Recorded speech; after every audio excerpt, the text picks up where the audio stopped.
क्षमता है, और मुझे शिष्य ऐसे ही चाहिए जो लपकते हुए अंगारों की तरह हो, बुझे हुए कोयलों की तरह शिष्य मुझे नहीं चाहिए। जो क्षमता है तुम में, और अगर तुम्हारा गुरु स्वयं समर्थ और क्षमतावान है, तो उनके शिष्य के शरीर में इतना कमजोर और गया भी तक खून बहना भी नहीं चाहिए, जो बिल्कुल चुपचाप सहन करने वाला हो। ऐसा कुछ नहीं है। तुम्हें निश्चित रूप से सिद्धि प्राप्त होगी। तीनों चीजें उसमें रहनी चाहिए। आंख में तुम्हारा मंत्र 15-20 बार उच्चारण करोगे तो अपने आप याद हो जाएगा, फिर उसको बार बार देखने की जरूरत नहीं। आंख के साथ बिंब रहना चाहिए, और बिंब कोई भी सौंदर्य आपके सामने ध्यान हो तो उसको बिंब ला सकते हैं। अत्यंत सुंदर नारी आकृति सामने होनी चाहिए बिंब में, एक, और माला बिल्कुल जपनी चाहिए, 2, और होठों से मंत्र उच्चारण होना चाहिए, 3। कितनी मालाएं हो ये गणना की जरूरत नहीं है। तुम्हें 4 बजे तक मंत्र जाप करना है, अनवरत। अनवरत का मतलब है कि बीच में रुके नहीं, ये 2 माला फेरी, फिर पेशाब करने गए, फिर 2 माला, फिर पानी पीने गए, ऐसा कुछ नहीं। सजगता ताकत तुम्हारे पास होनी चाहिए, और मैं 4 बजे के आसपास में वापिस आऊंगा और मैं तुम्हारी पूर्णाहुति करवाऊंगा। मैं एक बार तुम्हें आशीर्वाद देता हूं। मांगल्य रूपम परम महितम वदेवम ज्ञानम वदान्त्य वदितम सहितम सदैवम आत्मवतां च परितं पहितं सदैवम स्वर्णं वतां च वदितीं महिदेवी रूपम। कल रात्रि को मैंने अप्सरा शब्द का अर्थ और जीवन में उसकी आवश्यकता पर आपको एक दिशा दृष्टि, एक चिंतन दिया था। ये समझाया था कि जीवन में कोई साधना गौण नहीं होती, प्रत्येक साधना का जीवन में एक महत्व होता है। और मैंने यह भी समझाया था कि जीवन में सफलता के लिए एक निष्ठता, दृढ़ता और साहस जरूरी है, और जरूरी है श्रद्धा और समर्पण का। जरूरी है अपने आप को आंकने का, अपने स्वयं का मूल्यांकन करने का, और ये एहसास करने का कि मैं अपने जीवन के इस चौराहे पर कहां खड़ा हूं। और जब व्यक्ति अपने आप को तोड़ने लग जाता है, आंकने लग जाता है, तो अपने आप उसका आगे का जीवन संवर जाता है। अगर रात को आप साधना में थे तो मैं भी आज रात्रि को आपके ही संपर्क में था। आप यहां साधना कर रहे थे और मैं अपने कक्ष में, अपनी साधना कक्ष में बैठा हुआ साधना में रत था। आप साधना कर रहे थे स्वर्णदेह अप्सरा की, और मैं साधना कर रहा था आपकी। आपकी साधना इस दृष्टि से कि मैं आप में से प्रत्येक शिष्य को आंक रहा था, देख रहा था, और ये समझ रहा था कि क्या इनके जीवन में कोई न्यूनता है या इनके जीवन की कोई विशेषता है। और इसमें कोई दो राय नहीं कि आपके जीवन में न्यूनताओं की अपेक्षा विशेषताएं ज्यादा हैं। ये अलग बात है कि आपको स्वयं को अपने साहस का और बल का, क्षमता का आकलन नहीं है, एहसास नहीं है, मूल्यांकन नहीं है। और ऐसा जिंदगी के प्रत्येक व्यक्ति की जिंदगी में ऐसे क्षण आते हैं। आपकी जिंदगी में कोई क्षण नहीं आए जब राम ने सीता की सुध लेने के लिए, सीता का पता लगाने के लिए हनुमान को भेजा, तो समुद्र के किनारे सुग्रीव और नल नील और वानर और हनुमान सब बैठे, और ये हुआ कि 400 योजन लंबा समुद्र को एक छलांग में पार करना है, तो कौन करेगा। जामवंत ने कहा कि मैं तो वृद्ध हूं, मैं तो इतनी लंबी छलांग नहीं लगा सकता। नल नील ने कहा कि हमें अभी तो पूरा ज्ञान ही नहीं है, छलांग लगाएंगे कैसे। हनुमान ने कहा मैं तो अभी बालक रूप में हूं, किशोर हूं, और मैं कभी जिंदगी में इतनी 400 क्या 100 मील 100 योजन की भी छलांग लगाई नहीं।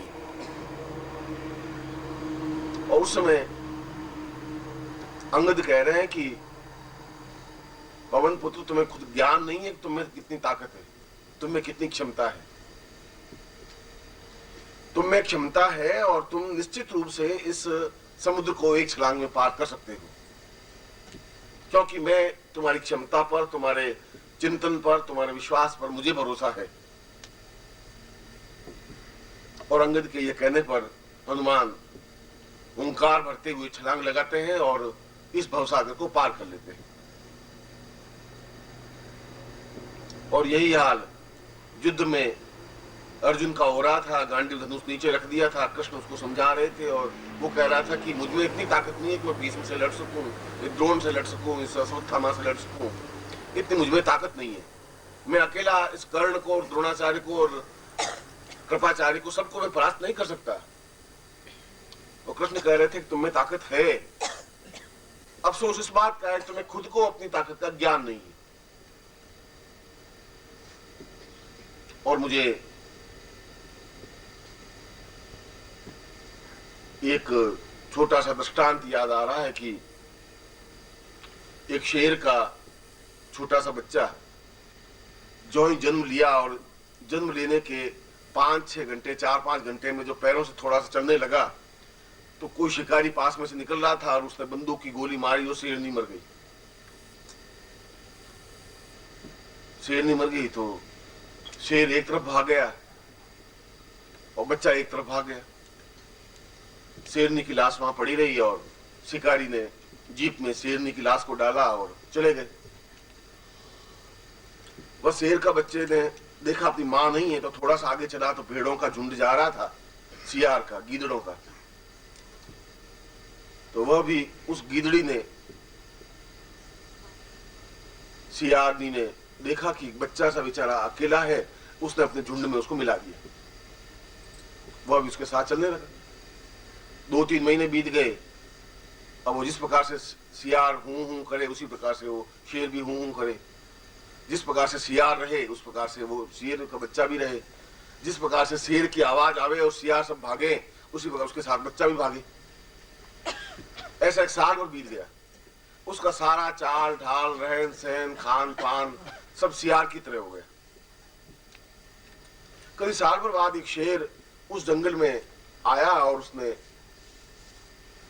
दूर से उस झुंड को देखा तो उसको बड़ा आश्चर्य हुआ कि बाकी सियार तो 2-2 फुट के, ये 4 फुट का ऊंचा कद्दावर, ये सियार कहां से?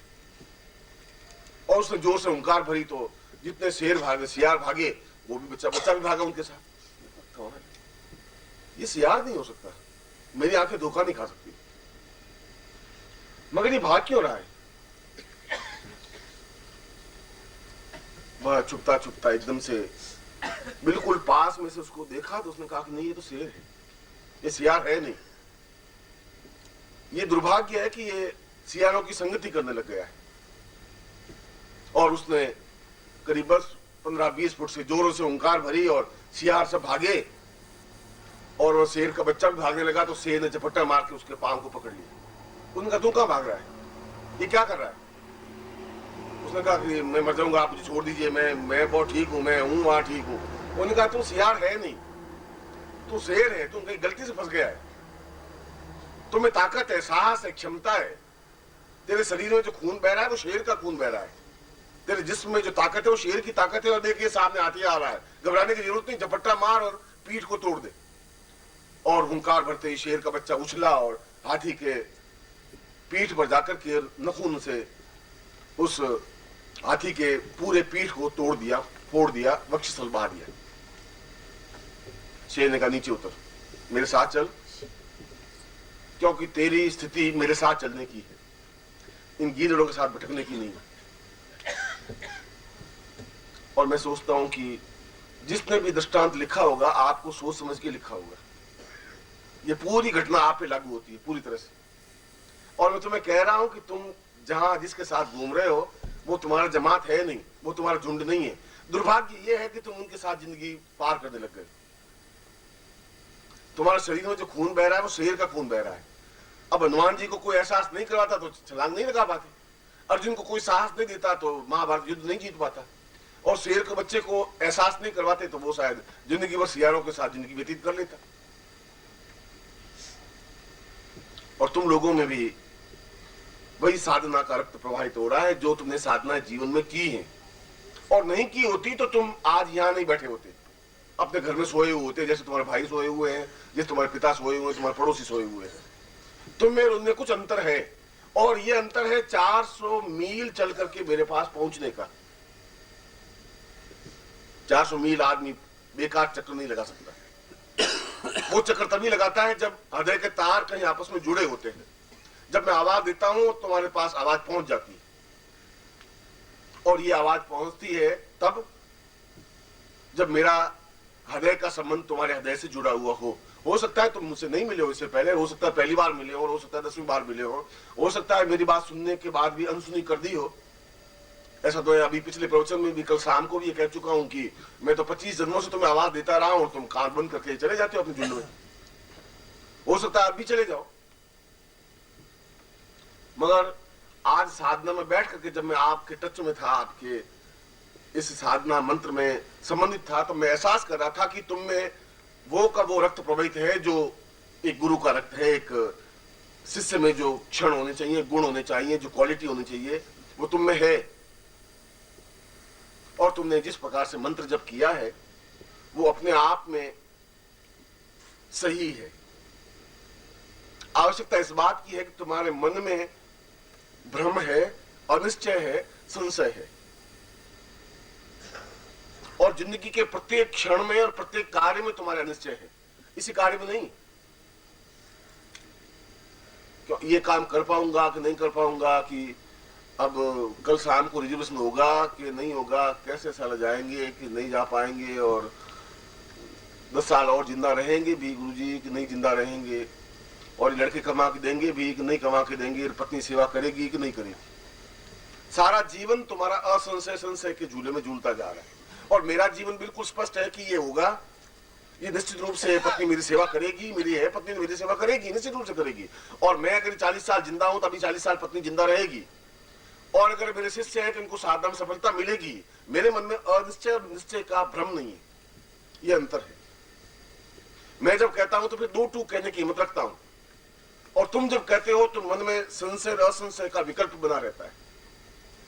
और गीता में कहा है कि संशय आत्मा विनश्यति, जो संशयग्रस्त आत्मा होती है उसका नाश हो जाता है, क्योंकि वो कुछ कर नहीं सकता, आधे मन से, मरे हुए मन से कर रहा है।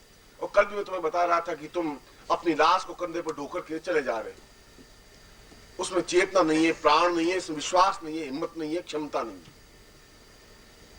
और बार बार मैं तुम्हें, जितनी बार भी तुम जब आते हो मेरे सामने, तो हर बार तुम्हें मैं एहसास करवाता हूं कि तुम उस शियारों के झुंड में चले जा रहे हो, इसमें तो कोई दो राय नहीं, मगर मेरी दृष्टि बिल्कुल पार की है।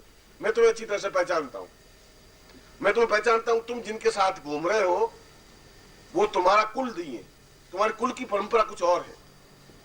तुमने जन्म कहीं ले लिया है और किसी के यहाँ जन्म ले लिया, ये तो तुम्हारा सौभाग्य या दुर्भाग्य हो सकता है, क्योंकि 2 प्रकार के व्यक्तित्व होते हैं। एक व्यक्तित्व ऐसा होता है जो साधना के बल पर जब मृत्यु को प्राप्त होता भी है तो उसमें यह क्षमता होती है मृत्यु के बाद भी कि वो जैसा चाहे वो गर्भ चुने, कि मैं यही इस गर्भ में जन्म लूंगा, इस मां के पेट से जन्म लूंगा। वो वहीं गर्भ में जन्म लेता है। जब कृष्ण का जन्म होने को हुआ तो उससे 4 दिन पहले देवकी को स्वप्न हुआ। कृष्ण ने कहा कि मैं तुम्हारे गर्भ से जन्म लूंगा, और थालियां बजने लगी, आवाज होने लगी, मधुर ध्वनियां, वाद्य होने लगे।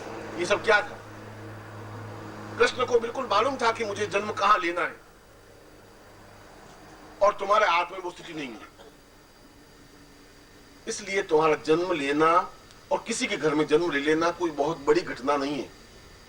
यह तो एक चांस है कि तुमने अच्छे कुल में जन्म ले लिया, या सामान्य कुल में जन्म ले लिया, या जहां के भौतिक व्यक्ति थे उनके यहाँ जन्म ले लिया, या जहां आध्यात्मिक व्यक्ति थे उनकी जन्म ले लिया। ये तुम्हारे चांस की बात हुई, तुम्हारे हाथ में वो सत्ता थी नहीं। हो सकता है अगली बार तुम्हारे हाथ में ये सत्ता बने कि जहां तुम गर्भ लेना चाहो, जन्म लेना चाहो, वहां ले सको, और हो सकता है इस जीवन में वापस जन्म लेने की जरूरत नहीं पड़े। ये तुम्हारे हाथ में। क्योंकि जब महात्मा गांधी ने योगानंद जी को पूछा कि क्रिया योग क्या है, मैं क्रिया योग सीखना चाहता हूं। अगर महात्मा गांधी कह रहे हैं कि मुझे क्रिया योग सीखना है तो जरूर क्रिया योग में कोई न कोई तथ्य होगा। और योगानंद जी कह रहे हैं कि क्रिया योग में सेवा, श्रद्धा और समर्पण, ये तीन ही तत्व मुख्य हैं। इससे तुम जीवन में पूर्णता प्राप्त कर लोगे। और गांधी ने इन तीनों तथ्यों को अपनाया। और मैं कहता हूं कि तुम्हें सेवा होनी चाहिए, तुम्हें श्रद्धा होनी चाहिए और तुम्हें समर्पण होना चाहिए। इसमें अगर न्यूनता है तो हमारे जीवन की न्यूनता है, फिर साधना में न्यूनता है। इसलिए कल जब मैं आपके संपर्क में था तो मुझे इस बात का एहसास था, इस बात की खुशी थी कि मैं जो इनको परिचय करा रहा हूं वो परिचय ये अपने जीवन से कर रहे हैं। इसलिए कल जो आप मंत्र जाप कर रहे थे और जो मंत्र जाप आपने किया है वह बिल्कुल सही और अनुरक्त है। मैं जब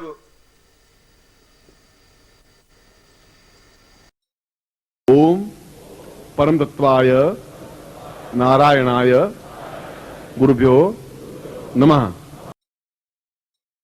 ओम ह्रीं मम प्राण देह रोम प्रतिरोम चैतन्य जाग्रय ह्रीं ओम नमः। ओम भूर्भुवः स्वः तत्सवितुर्वरेण्यं भर्गो देवस्य धीमहि धियो यो नः प्रचोदयात्।